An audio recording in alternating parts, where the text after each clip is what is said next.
Another day, another dollar. Just kidding. Actually, today it's still the same day as I just closed out that last video. So we are headed, like I said, to the truck stop. Kind of bored. I do need to edit the video, but at the same time, I want to go JB weld that line. I also want to go. There's the. I want to do a couple of things. I'm just kind of bored. All right, as you guys can see, number 6. That's pissing. You guys can see how nice and shiny the whole side of the truck is. That's because it's covered in fuel. Look at the side of the trailer, the whole thing. I don't know how far back it comes. I think, nope, that's fuel. Let's see. That's fuel. Okay, so the fuel goes the whole way back. So we got our industrial strength JB weld here. So this is weird, and I'm also gonna JB weld the filler neck too, where the drain goes down into it, because my dumb ass keeps overfilling the fuel tank because I forget to turn it off. But you guys can see, I don't know where those slices came from. So it's leaking out of 3 different cuts. So that sucks. It wasn't like that before, so whatever. So just because I know it'll make somebody mad, I'm gonna do this. I'm gonna point this out. Look at it. Got the hole and everything covered. So I think it's funny because I can tell when somebody's not paying attention and how just blatantly ignorant some people can be.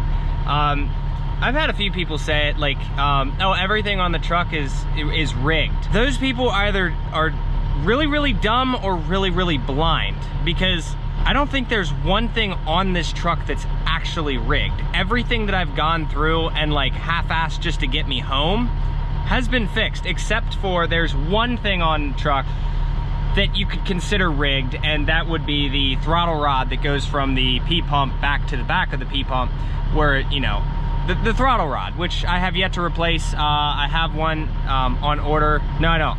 I have one that I need to order, so I will be ordering that, but that's probably the only thing on this truck. Everything I have on this truck I've gone through and physically tried to make nice. We got our one-piece drive shaft, we got the airbags hooked up correctly. I have brand new lines ordered, all the wiring is nice and neat and loomed, and I don't know. I can't, if somebody wants to say it's rigged, I'm just gonna say you're an idiot and ignore you, because this sensor here, I am going to be drilling and tapping that fitting there, so I will put this sensor in the hot side location, and then this I'm just going to put a bolt in, so this will be basically like factory, correct reading sensor, no coolant leaks whatsoever, so that'll work great. I don't understand, but I'm going to throw this thing back together. Like I said, we got new lines when we get home. It was only like 320 bucks, not a big deal. We also did get paid from that other run, so we're trying to find, dispatch is trying to find 2 right now, headed up into Delaware, New Jersey area. And then I think we can get one going into Texas. I don't know if that load's still available, but we're gonna shoot for it. Besides that, everything's coming together good. Truck's a little messy. I accidentally brought the car seat. I completely forgot it was back there when I left. So now I have a car seat with me, so I'm gonna drop that off when I go home on Friday as well. But not too bad, not too bad. So I also had a bunch of people ask me about this box and why I didn't just get a 5th wheel box, or in general why I don't cut down the sides to make it fit. I do want to let people know that I know it drives people crazy, you know, you make changes and everything. This box being back here is not going to be a permanent setup. As you guys know, I said I wanted to get a wedge, then I'm like, oh well, I'll try a flatbed out because it's, you know, it's around. I am moving up to a 45-foot flatbed here in a couple weeks, if not a month or 2. And then after that, I have a lead on a trailer that I want to actually buy as opposed to lease. So that's like $6 grand for a triaxle 53-foot wedge. So that's the trailer I ultimately want. And then when I get that trailer, I'm going to take this box and I'm going to put it, you guessed it, on the trailer. So the only thing that will physically be in the truck is the aux tank. That's gonna be it. So I'll be able to hook a 5th wheel up easily, The cooler, I don't know what I'm gonna do with all this stuff yet. Might put that in the trailer as well, but I am gonna get a secondary toolbox for probably all of that. And then it's basically my logic. So everything's gonna go in the trailer, and the truck's gonna be nice and neat and organized, and I'll have my pickup truck back. And I will get a tailgate eventually. So just need to try things, realize I don't like things, and then go on. This is just how every, you know, this is just how it is, you know? If you don't like something, change it. You don't like it again, change it. It doesn't hurt anything, and it makes great content for you guys. So to those people, quit complaining or don't watch, because every time you complain, you always come back and you end up watching anyway. So take that with a grain of salt. The rest of you guys, I appreciate every single one of you, by the way. Okay, so obviously not the greatest start to the week. We're still sitting here. I think we got one coming out today. We had one going up to PA, or New Jersey, and then going to Texas, and everything pretty much canceled. And then there was another one going down to Florida. She canceled because they put it up on the load board for something, and then they wanted to try to get it as a cheaper rate, and we're like, yeah, I'm not playing that game. So I'm like, I'll sit before I take it for a cheaper rate. Definitely a learning curve with the trailer. Gonna take some time to get used to it. I wouldn't be sitting right now if it was power only, especially on the East Coast. But making $1,700 in basically a day worth of work was something that I would rather, I'm gonna compare it this way. So if you have a power only, to make the same amount of money that I made in a day doing just those 2 cars, the driving was so much less for the same amount of money. So I will say that. So we do need to get used to it. We're probably gonna get, I know it's gonna suck, we might get into freight. I'm not really a big fan of freight, but if it's gonna pay, I'm not super worried about it. But the end goal, I think we are still gonna go try to get the wedge, but this is basically, you know, we're sitting with a 32 footer. So it is kind of hard to get 2 cars on here, or 2, I would say a truck and a car. There is a lot of trucks up on there, and unfortunately it just, you know, this is what we got. So can't wait to get the wedge, because then I can just run dedicated on the East Coast. That'd be pretty sweet. That'll be pretty sweet. So we got the JB weld holding strong. Let's see how dry it is. Nope. Come on. You guys can see down there.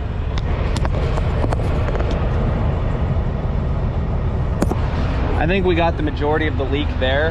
That'll be taken care of. Then we just got to fix the coolant leak. And then when I get back up to PA, I will replace the lines.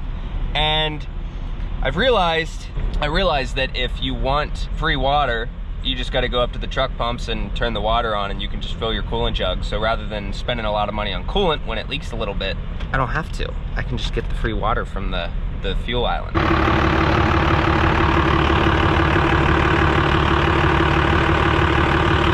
I don't see any fuel. Then we're gonna test out that JB weld and see just how good it is. You guys are gonna see that. So we're heading down to South Carolina. It's like 2 hours. All right, we got it on Central. So we're going to pick up those.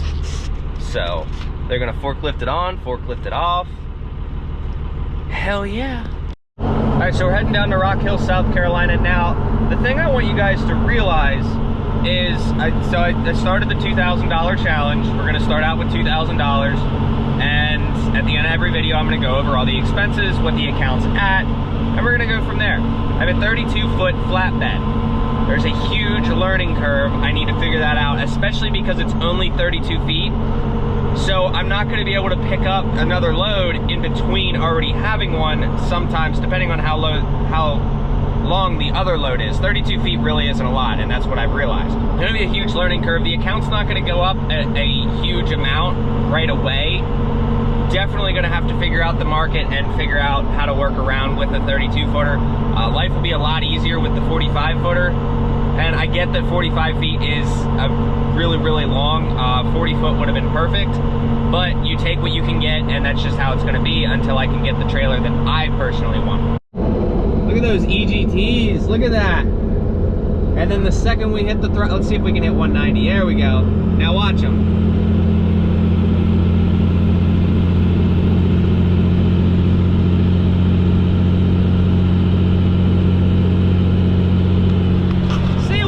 up to 1,200 from 200 within a couple seconds. Not bad. We're back down to 1,000. All right, so for those of you that wanted to know how much I weigh and you're like, oh my God, he's too heavy, can't do this and that. No, y'all are wrong, okay?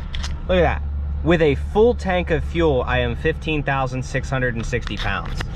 That means if I didn't fill the auxiliary tank, I could lose another, let's say 660 pounds. So I could have an 11,000 pound capacity if I didn't run the auxiliary tank. So that's pretty damn good that even with the auxiliary tank, I still have a 10,340 pound capacity. That's pretty good. So there you go, for everybody asking. Well, I didn't get to film that because GoPros suck. Absolutely, I don't recommend GoPros ever because they're pieces of garbage. I have one of the newer ones, and every now and again you go to click the record button and it won't turn on. You physically have to pull it apart, take the battery out and put it back in, even if it's at 100%. So there was a police chase going on right there, and I completely didn't get to film it because I hit the button like 40 times and it wouldn't turn on. So that was pretty interesting. But we're about 7 minutes from pickup, so we'll see what we can film while we're there. All right, we're getting loaded now. So we got 2 utility beds going on back here. I need, grab the key, I'm gonna take all the air out of the bags.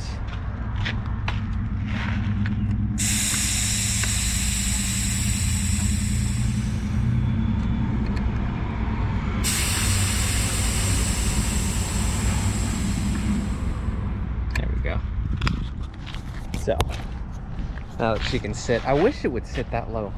Normally I want to get the front that low, but that's besides the point. So I'm gonna get the back here cleaned up first, and then we're gonna get these loaded. GoPro battery is fully charged, so let's swap this battery. This cord, I snapped a bungee earlier, so have to replace that bungee. There you go, we're not touching anything.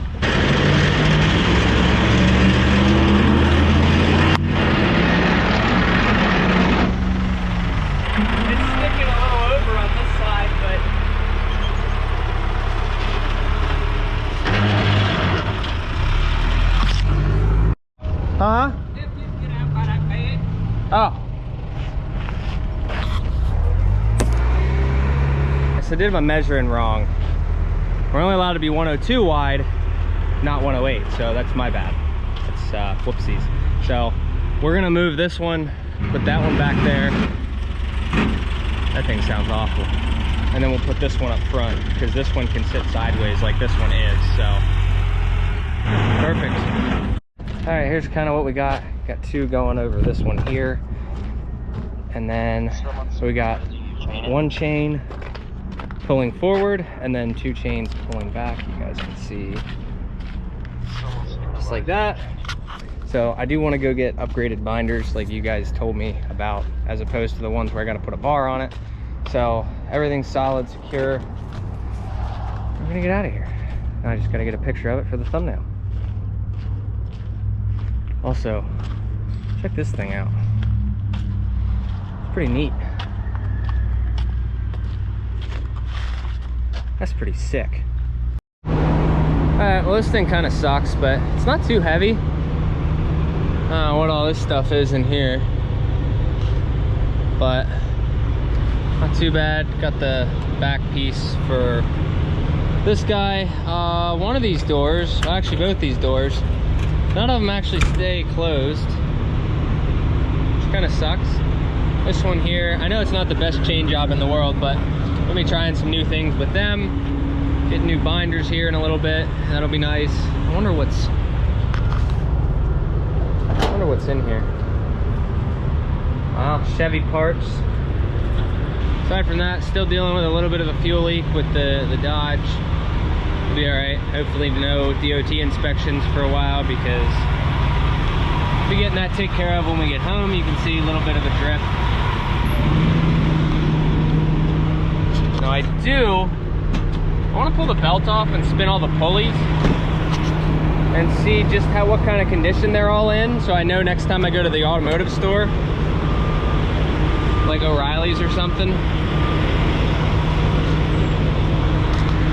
So it's like rather than it spraying, it's just like a minor little leak. So also somehow a bee landed right there.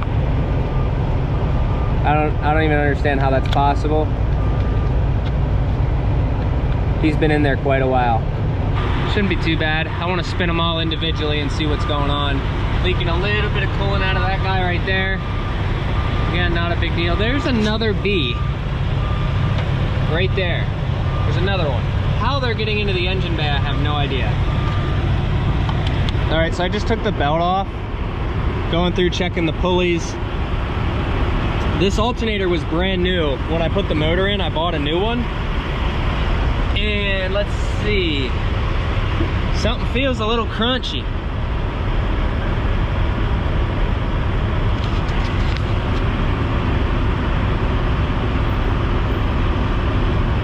Feels like that should be all right.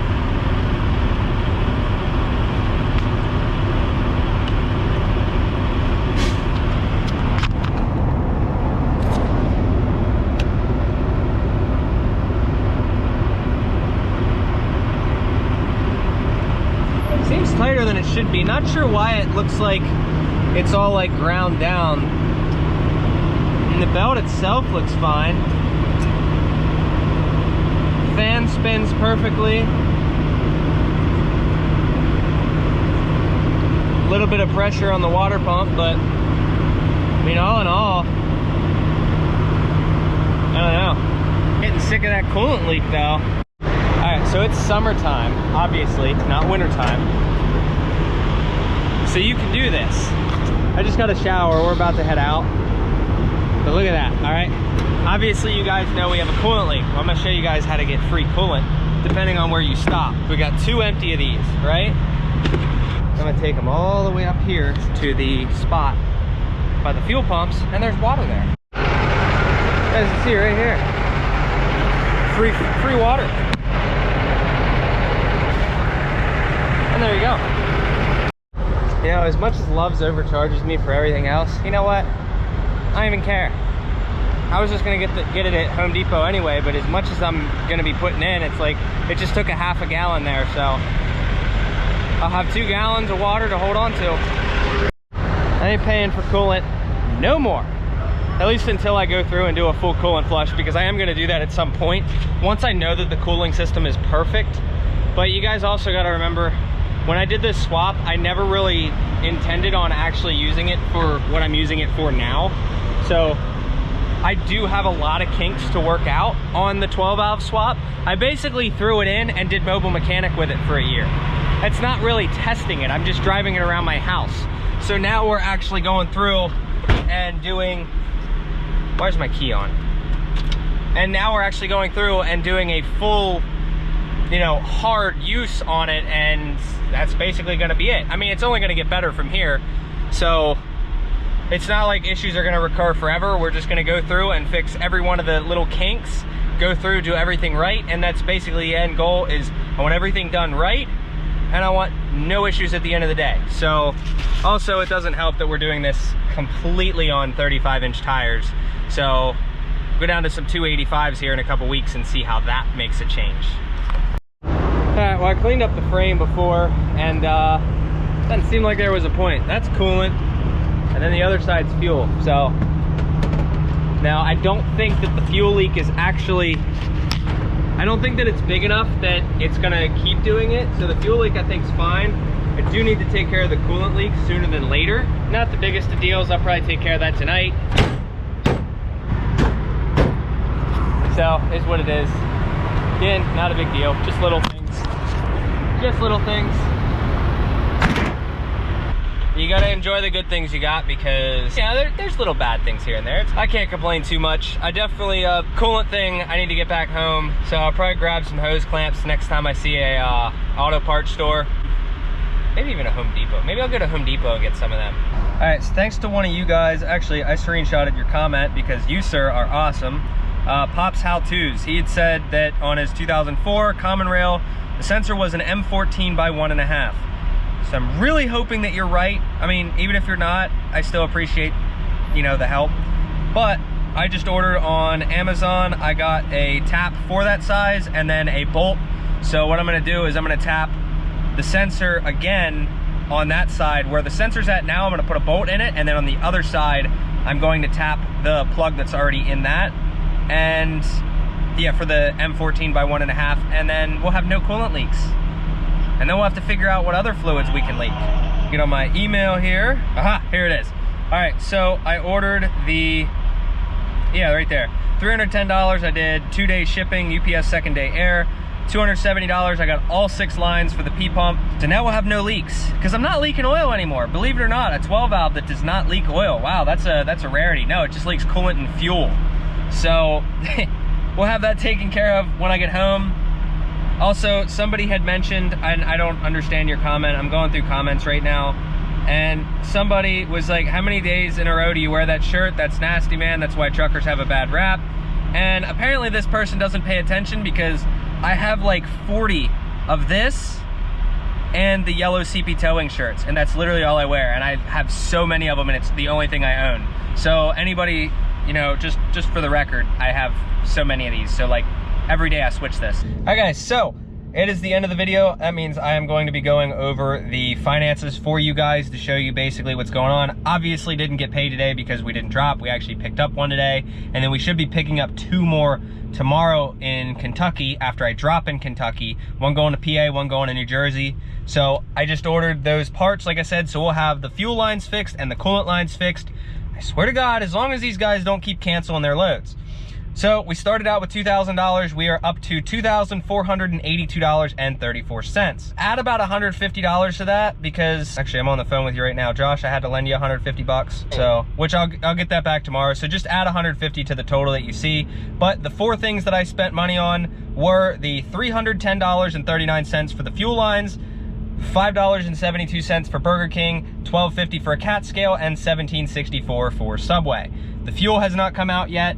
I did get more fuel today, so that'll come out, and then we have a couple of payments. 1 payment coming tomorrow, and then 2 payments probably coming Saturday into Sunday. But that's basically it. So we left Tuesday, Wednesday, dropped off and got paid, Thursday.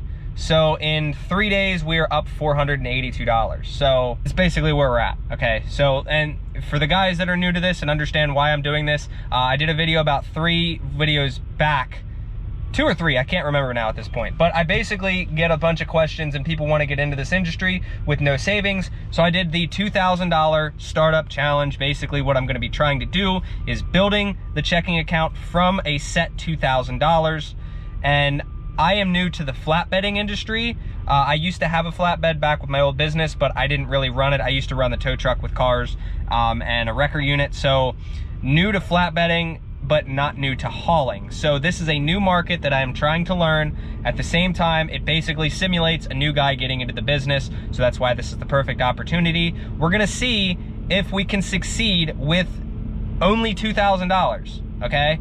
That's the basic goal. I don't recommend doing this at all, but I wanna see if it's possible coming from somebody who's already in the market. I'm not gonna go out of business anytime soon, I know that, but I wanna see how hard it is to actually start with $2,000, because some big expenses could hit tomorrow and you never know. That it's gonna surprise you and whatnot. So, hope you guys enjoyed the video. If you did, let me know down below suggestions, what you wanna see in the next one, and I'll see you in the next video. Have a good one.